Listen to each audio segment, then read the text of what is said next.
Hi dear friends, இன்றைக்கி நம்ம கிச்சனில் நம்ம எல்லோரும் ஃபேஸ் பண்ணுற ஒரு பெரிய ப்ராப்ளம் ஆயில் கரை. அந்த ஆயில் கரை அடுப்புக்கிட்ட அதே மாதிரி செவரில் நிறையவே ஒட்டுகிட்டே இருக்கும். அது நம்ம டெய்லி க்ளீன் பண்ணாலுமே எந்தளவுக்கு க்ளீன் பண்ணாலுமே அது போகவே போகாது. நான் ஒரு சின்ன டிஏவே நான் ரெகுலராக யூஸ் பண்ணுற டிஏவே உங்களுக்கு ஷேர் பண்ண போகிறேன்.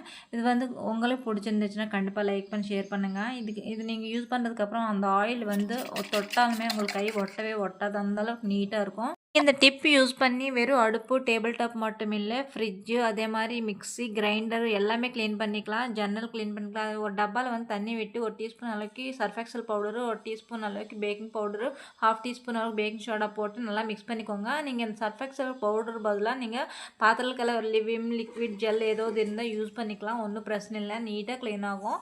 பாருங்கள் எந்த அளவுக்கு நீட்டாக வந்துச்சுன்னு நீங்களே பாருங்கள். கண்டிப்பாக ட்ரை பண்ணி பாருங்கள். பிடிச்சா லைக் பண்ணி ஷேர் பண்ணுங்கள். ஏன்னா நீங்கள் அடுத்தடுத்து லைக் பண்ணால் தான் நிறைய பேருக்கு ரீச் ஆகும்.